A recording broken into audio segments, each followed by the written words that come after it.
안녕하세요, 바이커즈랩 김남구입니다. 이번 영상에서는 드디어 우리나라에 공식 수입이 시작된 혼다의 CT125를 시승했습니다. 저도 사실 CT125는 정말 오랫동안 기다려왔던 모델인데요, 그래서 그런지 지금 온라인상이나 유튜브에 보면은 CT125에 대한 영상이 너무나도 많고 정보도 무수히 많습니다. 그래서 저는 이번에 CT125의 스펙이나 역사에 대해서 설명드리기보다는 제가 CT125를 직접 보고 타보면서 경험했던 장점과 단점을 하나씩 설명드리는 게 좋을 것 같다는 생각이 듭니다. 그리고 이 부분은 가장 많이 궁금해 하시는 부분인 것 같은데요, CT125의 물량이 얼만큼 들어오는지, 앞으로 수급에 문제는 없는지에 관련해서는 영상 마지막에 제가 간단하게 설명드릴 수 있도록 할 테니까요, 영상 끝까지 시청 부탁드리겠습니다.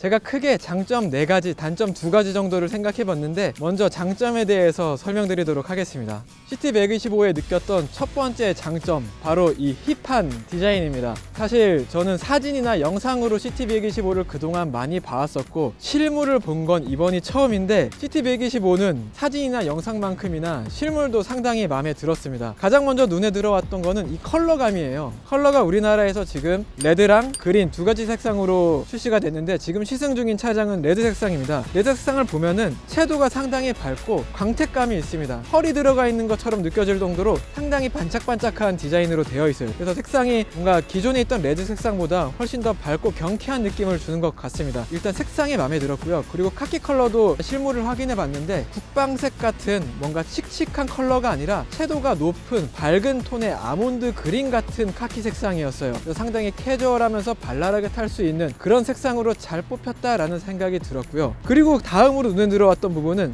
이 리어 렉입니다. 리어 렉이 생각했던 것보다 훨씬 더 컸어요. 큰 것도 큰 거지만 재질감이나 디자인 자체가 깔끔하게 잘 디자인 됐다는 생각입니다. 뭔가 순정 부품이라기보다는 저는 사회품이라고 해도 좋을 정도로 리어 렉의 완성도가 높았습니다. 이외에도 전반적인 파츠의 완성도가 높다는 생각이 들었는데요, 머플러도 방열판이 2단으로 덧대어져 있고 매트한 질감에 검은색으로 덧대어져 있어서 상당히 멋스럽게 잘 디자인이 되어 있고요. 앞쪽에 그립도 이렇게 격자 무늬로 디자인이 되어 있는데, 보통 엔듀로 모터사이클에서 이런 그립이 많이 쓰이는데 CT125가 지향하고 있는 점에서 핸들바 그립도 그립력이 좋게 잘 디자인 되어 있고, 이 부분은 이제 사회 파츠로 튜닝을 많이 하시는 부분이었는데, 슈퍼커브도 일반 캐스팅이 장착되어 있는데 클래식한 면모를 부각시키기 위해서는 스포크 휠이 장착이 되잖아요. 스포크 휠이 기본으로 장착되어 있다는 점, 이런 모든 점들이 전반적으로 CT125가 지향하고 있는 점이나 전반적인 완성도나 구성이 조화롭다는 생각이 들게 되는 요인이었습니다. 두 번째로 느꼈던 장점은 CT125의 편안한 승차감이었습니다. CT125는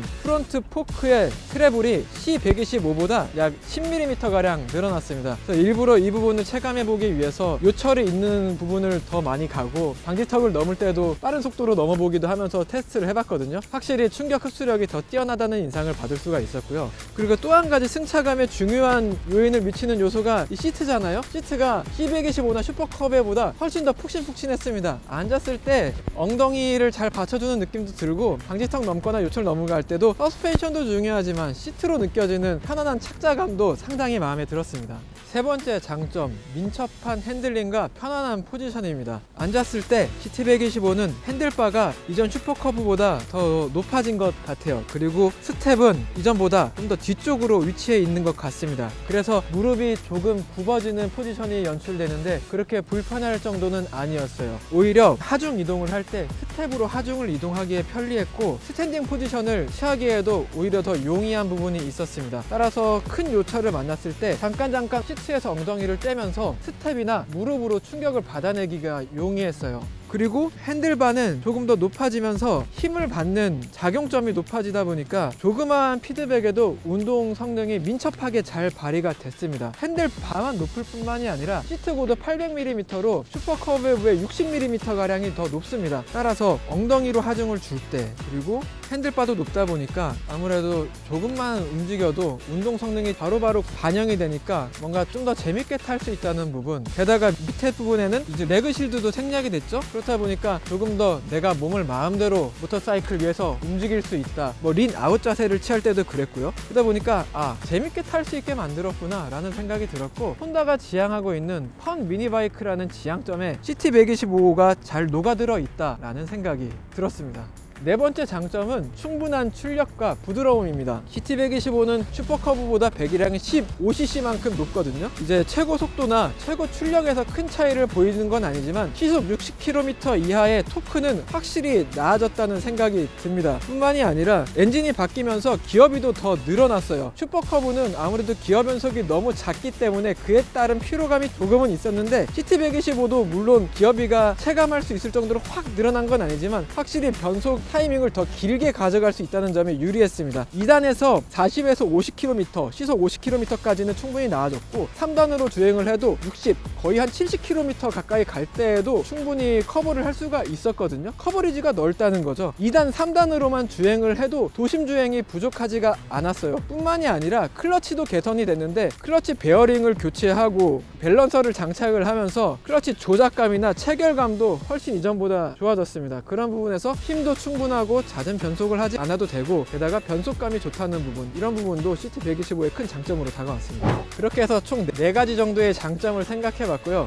물론 아쉬운 점도 있었습니다. 일단 첫 번째로 아쉬웠던 점은 계기반인데, 계기반이 슈퍼커브는 2021년식으로 변경이 되면서 LCD 디스플레이가 추가가 됐어요. LCD 디스플레이가 추가되면서 주유량이 나왔고 기어 단수 표시가 됐고 시간 정보까지 확인할 수가 있었는데, CT125는 그런 부분이 좀 생략이 됐어요. 몽키 125와 같은 계기반 구성인데 주유량만 표시가 되고 기어 단수 표시나 시간은 표시가 되지 않습니다. 기어 단수 표시 같은 경우에는 익숙해지면은 크게 문제가 되지 않는다고 하더라도 시간은 아무래도 상당히 유용하긴 하거든요. 저는 그랬어요. 스마트폰이나 시계를 보지 않아도 계기반에서 시간을 확인할 수 있다는 점이 참 좋았는데, 그런 부분이 누락된 점이 다소 아쉬웠고, 사실 이거는 좀 약소했지만 정말 크게 느꼈던 점은 두 번째 단점이었는데, 두 번째 단점은 방풍 성능이 크게 저하됐다는 점입니다. 누구나 아실 수 있을 것 같아요. CT125가 카울 레그 실드를 생략했고 앞쪽에도 하우징이 전혀 없고 하다 보니까 당연히 몸으로 맞는 주행풍이 심할 수밖에 없겠죠.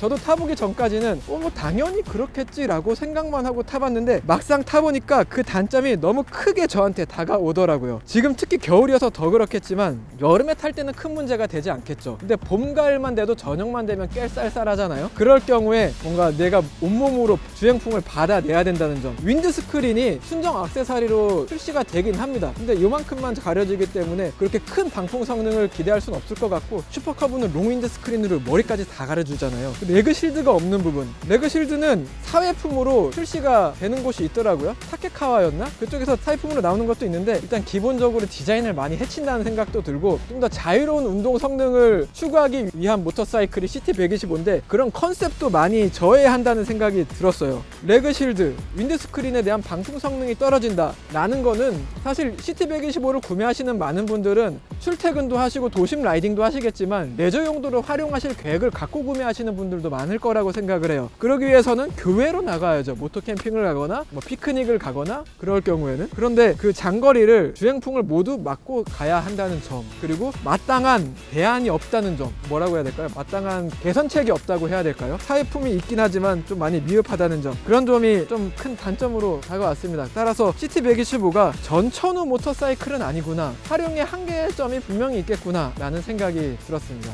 네, 그러면은 좀 정리를 해보도록 하겠습니다. CT125 장점이랑 단점에 대해서 간단하게 설명을 솔직하게 드렸는데요. 출시 가격이 489만원이죠. 슈퍼커브 가격이 262만원입니다. 거의 한 2배가량 비싼 가격인데, 결국에 각자의 활용이나 라이프 스타일, 라이딩 스타일에 맞게 선택을 하시면 될 것 같아요. 실용성이나 가성비를 중요하게 생각하시면 슈퍼커브를 선택하시는 게 맞으실 것 같고, 조금 더 편의성이 있는 모터사이클을 타고 싶다 라고 생각하시면 C125가 스마트 키가 탑재가 되어 있으니까 C125를 선택하시면 좋을 것 같고, 마지막으로 오프로드에서도 적당히 즐길 수 있고 재미있게 타는 언더본 모터사이클을 타고 싶다 라고 생각하시면 CT125를 선택하시면 좋을 것 같다는 생각이 듭니다. 저는 그만한 가치가 있는 모터사이클이라는 생각이 들고요. 마지막으로 제가 물량 수급에 관련돼서 말씀드리고 영상 마무리 짓도록 할 텐데요. 미디어 설명회를 갔다 오면서 손다코리아 관계자분들께서 설명을 해주셨습니다. 지금 사실 참 말이 많습니다. CT125 사전 예약을 하려고 하는데 사전 예약조차 받지 않고 사전 예약조차 예약을 해야 된다 된다는 우스갯소리가 나올 정도로 물량 수급이 지금 조금 부족한 상황인 것 같은데, 거두절미하고 말씀드리면 초도 물량은 우리나라에 200대가 들어왔다고 합니다. 그 200대에 한해서 지금 사전 예약이 완료된 상태고요. 그 다음 물량이 언제 들어올지는 그 누구도 장담하기가 어렵습니다. 따라서 지금 딜러나 대리점에 전화를 하시면은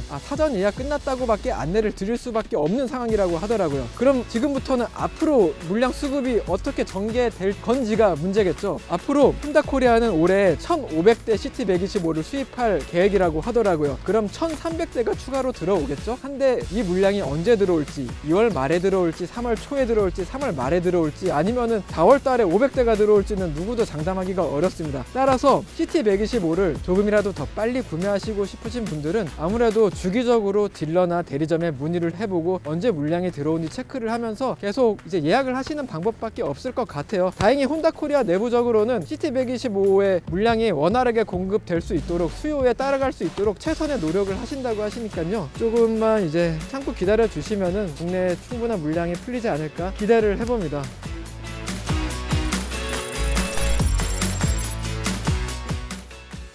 네, 지금까지 CT125 국내 출시 그리고 시승 소감에 대해서 간단하게 말씀드렸습니다. 다음에 또 다른 모터사이클 소식과 함께 찾아뵙도록 하겠습니다. 지금까지 바이커즈랩 김남구 기자였습니다. 감사합니다.